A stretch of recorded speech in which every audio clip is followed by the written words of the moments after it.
为什么强大的国家都会走向灭亡呢？古希腊、罗马帝国、不列颠帝国、美国，因为他们都犯同样的错误，与原来使得他们成功的原则背道而驰。美国政府企图以庞大的开支和税收来摆脱严重的经济衰退，巨额的所谓刺激开支，庞大的医疗改革，政府接管私有企业，债务累累。当然，我们是他们的大债主。现在他们都得给我们干活。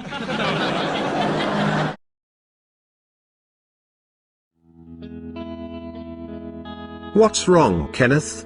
You look down. Well, Randall, ever since the global financial crisis hit, I've been feeling a little freaked out.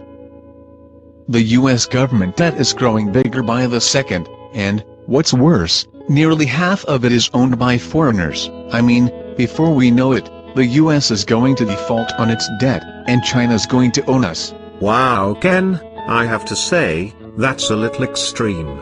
I'll get to the China thing in a second, but first things first. Ken, regardless of whether its debt is foreign or domestically held, the US faces no risk of default. That's nonsense. If an individual maxes out his or her credit cards again and again, the bank would eventually put an end to the line of credit and the individual would default. After enough irresponsible spending, there are no more credit cards. Sooner or later, the government is going to max out. But Ken, the government is not like you and me. The US government is a monetary sovereign, which means that it prints and issues debt in its own non-convertible currency. Basically, a government can always credit bank accounts and add to bank reserves whenever it sees fit, so it can't default on debt paid in its own currency. I don't know, Randy. Relying on China and other foreign countries to fund our budget deficit just seems fiscally unsustainable. Now you're just throwing words around, Ken. Tell me, what do you mean by fiscally unsustainable? Well, what if the US borrows so much that it is no longer able to pay the interest it owes on bonds and other debt owned by foreigners like China? Like I said, Ken, a sovereign government spends in exactly one way, by crediting bank accounts. Interest is paid on government bonds through a keystroke entry that adds to the nominal value of the bond. It is done this way regardless of whether the bond is held by foreigners or domestic residents. So, there is no more risk of involuntary default on foreign-held sovereign debt than on domestic-held sovereign debt. Regardless of where the debt is held, the US government cannot be forced to default. But Randy, what if the US runs enough deficits that the Chinese and other foreigners no longer want to lend to the US government? How would the US finance its debt then? Ken, the Chinese are not quote-unquote financing US government spending because the monopoly issuer of the dollar is the US government. You seem to forget that the whole way China comes to own US dollars and treasury debt in the first place is by maintaining a trade surplus with us. The Bank of China knows its reserve deposits at the US central bank don't earn interest, so it buys US treasuries. If the rest of the world wanted to stop accumulating dollar-denominated assets, it would have to stop running current account surpluses against the US. But it still makes me nervous to think about all of our dollars going into the hands of foreigners. Think of it this way, Ken. When our interest payments go out of the country, then there are more US dollars in the hands of Chinese consumers and investors. The Chinese could use that dollar-denominated income to buy things here in the US, which could lower our trade deficit with China. So really, it's not such a bad thing after all. Well, if the Chinese start all of a sudden putting more dollars into the US economy, couldn't that lead to inflation? Not necessarily. While increased spending may in some instances lead to an increase in the overall price of goods and services, it really depends on the state of the economy. I see. But let me ask you this.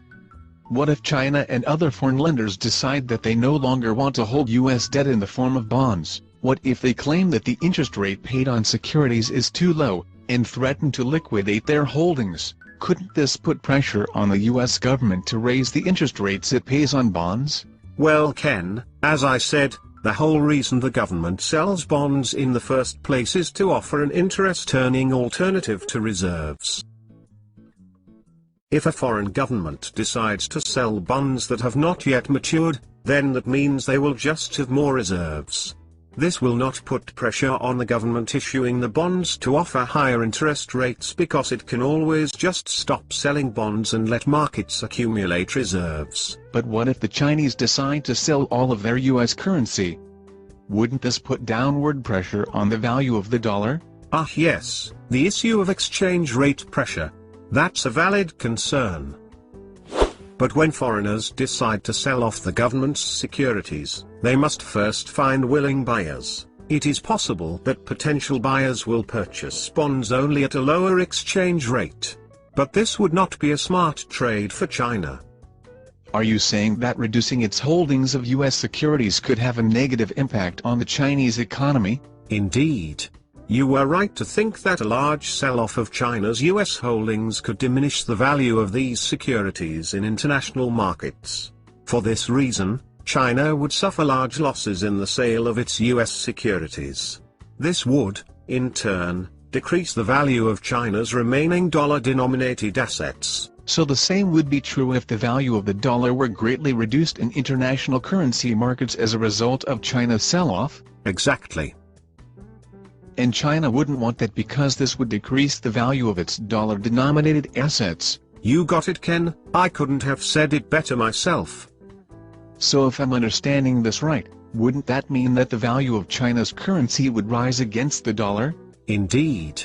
And if the value of China's currency rose against the dollar, then US demand for Chinese imports would decline. As I'm sure you're aware, nearly 1/4 of Chinese exports go to the United States. A sharp reduction of US imports from China could have a significant impact on China's economy, which is heavily dependent on exports for its economic growth.